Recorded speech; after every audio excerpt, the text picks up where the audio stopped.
Crime कहानी channel में आप सभी का स्वागत है। यदि आप इस चैनल पर नए हो तो इस चैनल को सब्सक्राइब कर लीजिए, वीडियो को लाइक कर दीजिए। तो दोस्तों, यह एक ऐसी कहानी है जो आपके दिल को झकझोर देगी, आपको सोचने पर मजबूर कर देगी। तो चलिए दोस्तों, आज की कहानी शुरू करते हैं। आगरा के गांव खुशहालपुर में रहने वाले जगदीश यादव बरहम तहसील में वकालत करते थे। उनकी 3 बेटियां नीलम, पूनम और नूतन के अलावे 2 बेटे हैं, मानवेंद्र और राघवेंद्र।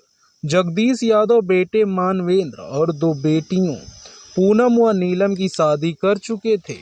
शादी के लिए अब बेटी नूतन और बेटा राघवेंद्र ही बचे थे। दोनों पढ़ाई कर रहे थे, सभी कुछ ठीक चल रहा था कि परिवार में अचानक ऐसा जलजला आया कि सब कुछ खत्म हो गया। जगदीश यादव की होनहार बेटी नूतन यादव ने टुंडला से इंटरमीडिएट पास करने के बाद आगरा के बैकुंठी देवी कॉलेज में दाखिला ले लिया। अपने ख्वाबों को आमली जमा पहनाने के लिए उसने खुद को किताबों की दुनिया में खपा दिया था। लेकिन इसी बीच एक दिन रिश्ते में चाचा धनपाल यादव ने उसकी मुलाकात हो गई। कहा जाता है कि धनपाल और जगदीश यादव के परिवार के बीच बरसों पुरानी रंजिश चली आ रही थी। जब नूतन और धनपाल की मुलाकात हुई तो नूतन को लगा कि यदि बातचीत शुरू ही की जाए तो दोनों परिवारों के रिश्तों में फिर से मिठास आ सकती है। धनपाल शादीशुदा था। अपनी पत्नी और 2 बेटों के साथ वह खुशहालपुर में रहता था। नूतन उसे चाचा कहती थी और पढ़ाई के दौरान आने वाली परेशानियों को भी उससे शेयर करती थी। खूबसूरत नूतन स्वभाव से शालीन और कम बात करने वाली लड़की थी। चाचा धनपाल का सहानुभूति वाला व्यवहार उसे अच्छा लगता था और वह धीरे धीरे कथित चाचा के नजदीक जाने लगी। धीरे धीरे जगदीश यादव के घर में भी सबको पता चल गया कि धनपाल नूतन के सहारे सालों से चली आ रही रंजिश को खत्म करना चाहता है। इसीलिए नूतन के साथ उसके मेल जोल को नूतन के घर वालों ने ज्यादा गंभीरता से नहीं लिया। नूतन 20 साल की थी और अपना अच्छा बुरा समझ सकती थी। वहीं दूसरी ओर धनपाल की पत्नी सरोज को धनपाल और नूतन की नजदीकियां रास नहीं आ रही थी। वह पति से मना करती थी कि वह नूतन से ना मिला करे, इसके बजाय वह अपनी दूध की डेयरी पर ध्यान दे। लेकिन धनपाल ने पत्नी की बात पर ध्यान नहीं दिया। धीरे धीरे वह नूतन की आर्थिक मदद भी करने लगा था। हालांकि नजदीकी की शुरुआत चाचा भतीजे के रिश्तों से हुई थी, पर बाद में यह रिश्ता कोई दूसरा ही रूप लेने लगा। नूतन से बढ़ रही नजदीकियों को लेकर धनपाल की पत्नी की खरी खोटी सुननी पड़ती थी, जिससे उसका पत्नी के साथ न सिर्फ झगड़ा होता था बल्कि दोनों के बीच दूरियां भी बढ़ रही थी। उधर नूतन अपने भविष्य को संवारते हुए एमए की डिग्री लेने के बाद आगरा कॉलेज से कानून की पढ़ाई करने लगी। कथित भतीजी नूतन के ख्वाबों को पूरा करने की धुन में धनपाल उर्फ धन्नू अपनी डेयरी के व्यवसाय को भी बर्बाद कर बैठा। वह हर कदम पर नूतन के साथ था। घर पर पत्नी की कलह से तंग आकर उसने अपना आशियाना खेत में बना लिया था। वह नूतन की पढ़ाई का पूरा खर्च उठा रहा था। नूतन के एलएलबी पास कर लेने पर वह बहुत खुश हुआ। इसके बाद उसने एलएलएम किया। एलएम करने के बाद नूतन ने कोचिंग करने के लिए दिल्ली के एक कोचिंग सेंटर में दाखिला ले लिया। हॉस्टल में लेकर वह प्रतियोगी परीक्षा की तैयारी करने लगी। नूतन के दिल्ली जाने के बाद धनपाल का मन नहीं लग रहा था। उसके बाद रिवॉल्वर का लाइसेंस था। अपनी दूध डेयरी बंद कर वह दिल्ली में किसी नेता के यहाँ सुरक्षा गार्ड की नौकरी करने लगा। उसने यह नौकरी सन 2015 से 2018 तक किया। नौकरी के बहाने वह दिल्ली में रहा। दिल्ली में चाचा भतीजी की मुलाकातें जारी रही। आशिकी की यह पागलपन धनपाल को किस ओर ले जा रहा था, यह बात वह समझ नहीं पाया। अपने से 10-12 साल छोटी कथित भतीजी के इश्क में वह इस तरह से अंधा हो चुका था। लेकिन दूसरी ओर इन सबके बावजूद नूतन का पूरा ध्यान अपने लक्ष्य पर था। वह कुछ बनना चाहती थी जो उसे सफलता की ऊंचाइयों तक ले जाए। धनपाल ने भी उससे कह दिया था कि चाहे जितना पैसा खर्च हो वह उसकी पढ़ाई में हर तरह से मदद करेगा। आखिर नूतन की मेहनत रंग लाई और न्याय विभाग में उसका सहायक अभियोजन अधिकारी के पद पर सिलेक्शन हो गया, जिसकी ट्रेनिंग के लिए उसे मुरादाबाद भेजा गया। नूतन की ऊंचे पद पर नौकरी लगने पर धनपाल खुश था। उसे लगने लगा कि नूतन की पोस्टिंग के बाद वह पढ़ाई आदि से मुक्त पालेगी। अब दोनों अपने जीवन की सही दिशा देने के बारे में सोचेंगे। लेकिन यह उसके लिए केवल ख्याली पुलाव बनकर रह गया। नूतन की सोच कुछ अलग थी। अभी तो उसे केवल सहायक अभियोजन अधिकारी का पद मिला था, जबकि उसे बहुत आगे जाना था।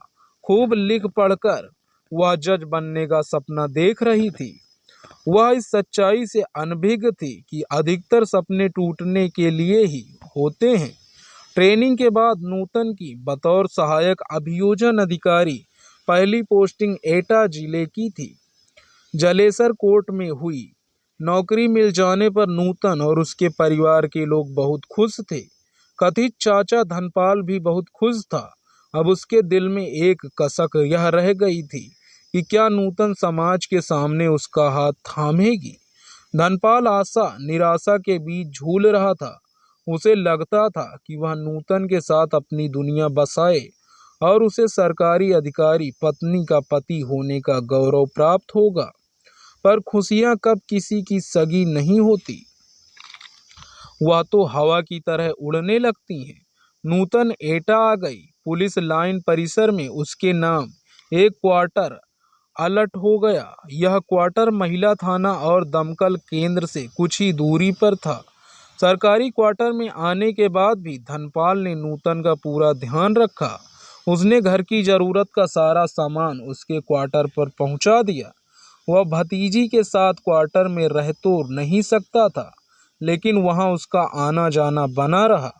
नूतन अपनी जिंदगी व्यवस्थित करने के बाद अपने छोटे भाई राघवेंद्र की जिंदगी संवारना चाहती थी। लेकिन धनपाल को नूतन का यह निर्णय बिल्कुल पसंद नहीं आया। लेकिन वह यह बात अच्छी तरह समझता था कि कच्चे कमजोर रिश्तों को संभालने में सतर्कता की जरूरत होती है। कभी कभी धनपाल के सीने में एक अजीब सी कसक उठती थी कि क्या उसका और नूतन का रिश्ता सिर चढ़ेगा। एक दिन उसने अपनी यह शंका अपने दोस्त भारत सिंह से जाहिर की। तो उसने कहा कि ऐसा क्यों सोचते हो? जब तुमने नूतन को इतना सहयोग किया है तो फिर वह क्यों तुम्हें छोड़ेगी? दरअसल धनपाल को नूतन का बढ़ता हुआ कद परेशान कर रहा था। वह उसके सामने खुद को बौना महसूस करने लगा था। इसीलिए उसके मन में इस तरह के विचार आ रहे थे। आखिर उसने अपनी आशिकी की हिचकोले खाती नाव तूफान में हवाले कर दी और सही समय का इंतजार करने लगा। नूतन की दिनचर्या व्यवस्थित हो गई थी। वह स्कूटी पर सुबह ड्यूटी पर जाती और शाम को क्वार्टर पर लौटती। अपने पास पड़ोस के रहने वालों से ना तो उसकी बातचीत थी और ना ही उठना बैठना था। इस बीच नूतन ने धनपाल से कहा कि उसे घर में एक काम वाली बाई की जरूरत है, क्योंकि खाना बनाने में उसका काफी समय खराब होता है। धनपाल ने तुरंत 2000 प्रति माह की सैलरी पर संगीता नाम की महिला का इंतजाम कर दिया। वह नूतन के यहाँ जाकर रसोई का काम संभालने लगी। नूतन के अड़ोस पड़ोस में अधिकतर पुलिस कर्मियों के ही क्वार्टर थे। उन पड़ोसियों को बस इतना पता था कि नूतन के साथ उसका छोटा भाई रहता है और जब तक गांव के उससे चाचा आ जाते हैं। नूतन की नौकरी लग चुकी थी। यहाँ तक पहुँचते पहुँचते वह 35 साल की हो गई थी। घर वाले उसकी शादी के लिए उपयुक्त लड़का देख रहे थे। घर में अक्सर उसकी शादी का जिक्र होता था। घर वाले चाहते थे कि उसकी शादी किसी अच्छे सरकारी अधिकारी से हो जाए। शादी की चर्चा सुनकर नूतन को झटका सा लगा, क्योंकि धनपाल के रहते उसने कभी अपने अलग अस्तित्व के बारे में सोचा ही नहीं था। इसी बीच किसी माध्यम के जरिए नूतन के लिए अलीगढ़ के पोस्टेड वाणिज्यकर अधिकारी राम सिंह का रिश्ता आया। नूतन के परिवार वाले खुश भी थे और इस रिश्ते के पक्ष में भी, लेकिन नूतन को समझ में कुछ नहीं आ रहा था कि वह क्या करे। कुछ नहीं सूझा तो नूतन ने घर वालों से कहा कि वे लोग जिस लड़के से उसकी शादी करना चाहते हैं, पहले वह उसके बारे में जानना चाहती है। तब घर वालों ने नूतन का फ़ोन नंबर बिचौलिए के माध्यम से उस लड़के तक पहुंचा दिया। फिर एक दिन राम सिंह का फ़ोन आया। दोनों में आपस में बात किया, एक दूसरे के फोटो देखे। अचानक नूतन को लगा कि बरसों की कथित मेहनत के बाद उसने जो पद हासिल किया है, उसके चलते धनपाल के लिए उसकी जिंदगी में अब कोई जगह होनी नहीं चाहिए। जीवन साथी के रूप में बराबरी के दर्जे वाले व्यक्ति का होना ही दाम्पत्य जीवन की सफल बना सकता है।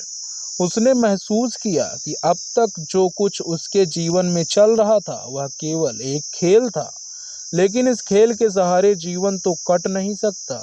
इस उम्र में उसके लिए यदि रिश्ता आया है तो उसका स्वागत करना चाहिए। इसके बाद राम सिंह और नूतन के बीच फोन पर अक्सर बातचीत होने लगी। वाणिज्यकर अधिकारी राम सिंह को भी नूतन जैसी जीवन साथी की ही जरूरत थी। अतः नूतन ने एक दिन घर वालों के सामने भी इस रिश्ते के लिए हामी भर लिया।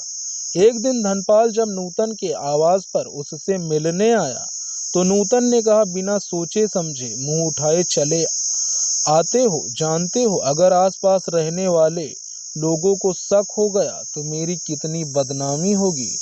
धनपाल को नूतन की यह बात चुभ गई। वह बोला, यह क्या कह रही हो? तुम मेरी हो और मैं तुम्हारा, फिर इसमें दूसरों की फिक्र क्या मतलब?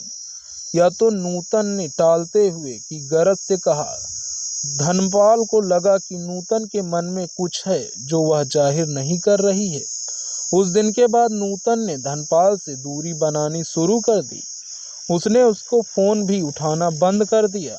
वह क्वार्टर पर आकर शिकायत करता तो नूतन कह देती कि फोन साइलेंट पर था। बड़े बड़े सपने देखने वाली नूतन को अब तनख्वाह मिलने लगी तो उसे धनपाल से आर्थिक मदद की भी जरूरत नहीं रही। वह अपनी बचकानी गलती को भूल जाना चाहती थी, पर धनपाल के साथ ऐसा नहीं था। इधर नूतन के माँ बाप जल्दी ही उसकी सगाई करना चाहते थे, लेकिन आने वाले वक्त को कब कोई देख पाया है। नूतन यादव ने तो कभी सोचा भी नहीं था कि उसके बरसों के मेहनत करके सफलता पाई है, उसका क्या अंजाम होने वाला है। वह मौत की उस दस्तक को कभी नहीं सुन पाई जो उसकी खुशियों पर विराम लगाने वाली थी। 5 अगस्त 2019 का दिन उसके जीवन में तूफान लाने वाला था, जिससे वह बेखबर थी। 6 अगस्त 2019 को सुबह जब नौकरानी संगीता काम करने आई तो कई बार दरवाजा खटखटाने के बाद भी नहीं खुला। तभी उसने महसूस किया कि दरवाजा अंदर से बंद नहीं है। संगीता ने धक्का दिया तो दरवाजा खुल गया। अंदर जाकर उसने जो कुछ देखा, सन्न रह गई। लोहे के पलंग पर नूतन औंधे मुंह पड़ी थी और बिस्तर खून से लाल था। यह देखते ही नौकरानी भागते हुई बाहर आई और सीधे एटा कोतवाली का रुख किया। वहां पहुंचकर उसने सारी बात कोतवाल अशोक कुमार को बता दिया।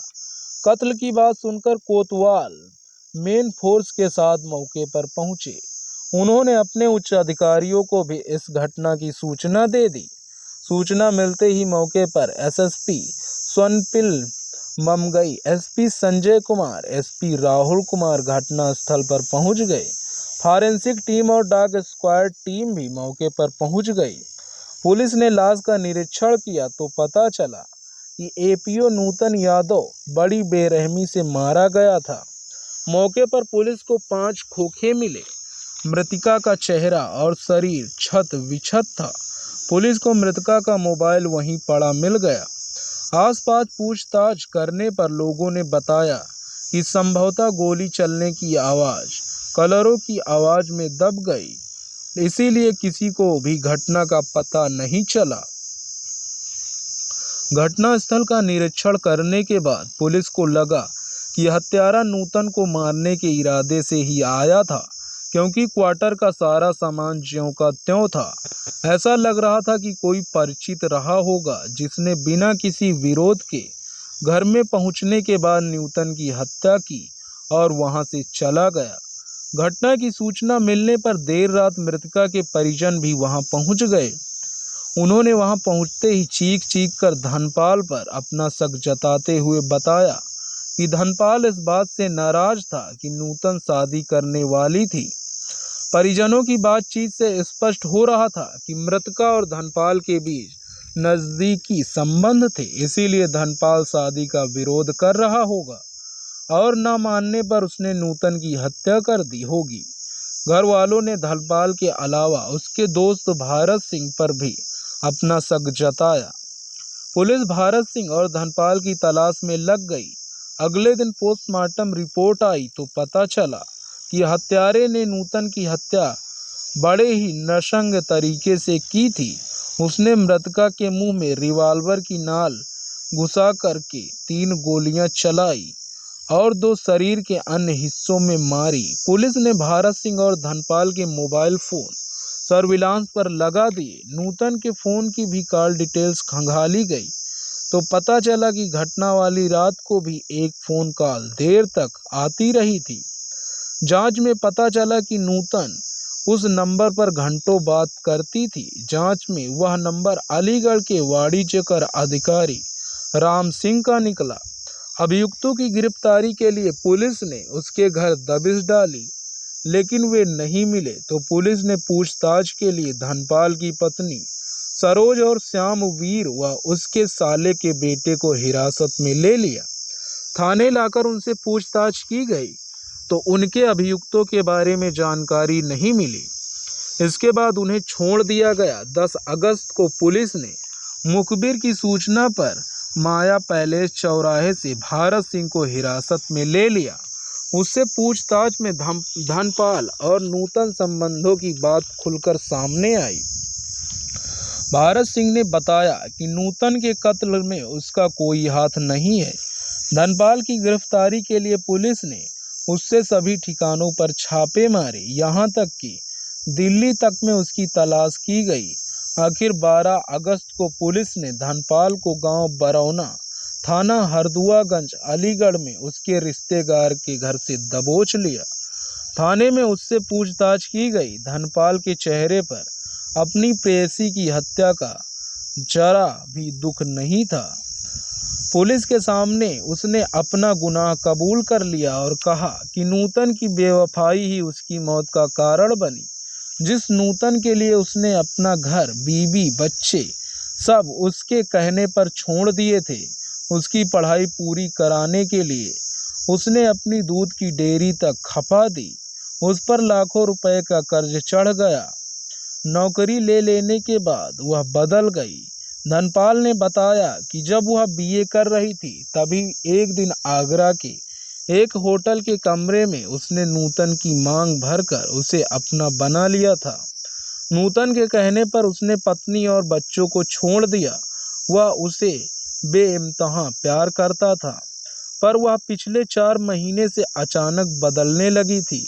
उसका फोन तक रिसीव नहीं करती थी। जिसे दिलो जान से चाहा, उसी की उपेक्षा ने उसे हत्यारा बना दिया। नूतन ने 15 साल की मोहब्बत को एक पल में अपने पैरों तले रौंद दिया था। वह तो उसके प्यार में अपनी दुनिया लुटा चुका था, पर अपनी आशिकी को भुलाना उसके लिए मुश्किल था। उसने कबूला कि घटना वाले दिन उसने भारत सिंह के जरिए पता लगा लिया था कि नूतन उस रोज छुट्टी पर है और उसके साथ रहने उसका भाई राघवेंद्र भी अपने गांव गया है। बस फिर क्या था, अपनी लाइसेंसी रिवॉल्वर में गोलियां भरकर वह न्यूटन के क्वार्टर पर पहुंच गया। उसने तय कर लिया था कि वह आर पार की बात करेगा, या तो नूतन उसकी होगी या फिर वह किसी की भी नहीं। धनपाल ने बताया, नूतन ने मेरे साथ हमेशा रहने का वादा किया था, लेकिन नौकरी मिलने पर उसे समझ आया कि मैं उसके स्तर का नहीं हूँ। मेरे प्यार की उपेक्षा करके वह जीने का अधिकार खो बैठी। मैंने नूतन को मार डाला। नूतन ने उस रात मुझसे कहा था कि उससे दूर ही रहूं तो अच्छा, वरना वह पुलिस से मुझे पिटवाएगी। उसने मेरे इसका इतना अपमान किया जिसे मैं बर्दाश्त नहीं कर सका, इसीलिए मैंने उसकी जबान ही बंद कर दी। उसके मर जाने का मुझे कोई अफसोस नहीं है। धनपाल ने हत्या में इस्तेमाल की गई रिवॉल्वर पुलिस को वहीं परिसर में खड़ी एक पुरानी गाड़ी में से बरामद करा दिया। पुलिस ने भारत सिंह और धनपाल से पूछताछ किया। उन्हें धारा 302, 120 बी के तहत गिरफ्तार कर कोर्ट में पेश कर जेल भेज दिया गया। इस तरह कई साल तक चली एक प्रेम कहानी का दुखद अंत हुआ। कहानी लिखने तक दोनों अभियुक्त जेल में थे। दोस्तों, मामले की जांच कोतवाल अशोक कुमार सिंह कर रहे थे। कहानी को लास्ट तक सुनने के लिए आप सभी का धन्यवाद। इस कहानी के बारे में अपनी राय कमेंट बॉक्स में जरूर बताइएगा। दोस्तों, इस कहानी का उद्देश्य किसी को परेशान करना, किसी के दिल को दुखाना नहीं है, बल्कि आपको जागरूक करना, आपको सचेत करना है। यदि आपने अभी तक हमारे चैनल को सब्सक्राइब नहीं किया है तो सब्सक्राइब कर लिए, क्योंकि आपके एक सब्सक्राइब से हमें मोटिवेशन मिलता है। तो दोस्तों, कहानी को लाइक और शेयर करें। आप सभी अपना ख्याल रखें। तब तक के लिए धन्यवाद।